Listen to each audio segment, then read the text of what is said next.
Видот кај децата треба редовно да се контролира за да се откријат сите евентуални проблеми на време. Постојат низа на симптоми кои родителите можат да ги препознаат и брзо да реагираат, советуваат офталмолозите. Проблемите родителите кај малите деца може да ги воочат уште од најмала возраст. Значи, најчесто родителите забележуваат трепкање, жмигање на децата, трлање на очињата, лепење до екран, до телевизор, до таблет, до компјутер. Понекогаш, на жалост, може да се забележи и бегање на едното окце, значи страбизам на внатре или на надвор.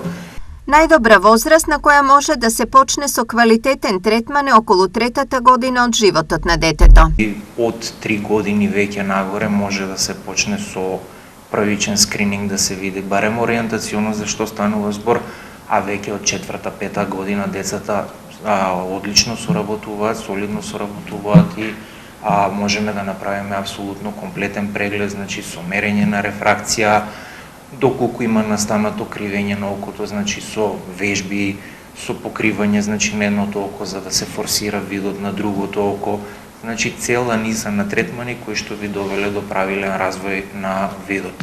Колку порано се препознаат симптомите и се почне со третман, толку поефикасно е лекувањето. Ако некое дете има некоја поголема диоптрија, ако има слабовидо око, народски речено мрзливо око, колку порано почнете со третманот, толку подобро. Се што ќе се направи до 6-та, до 7-ма година всушност е главниот ефект од целиот третман, после тоа само се ситни додатоци од бенефитот кој што може да ги има детето.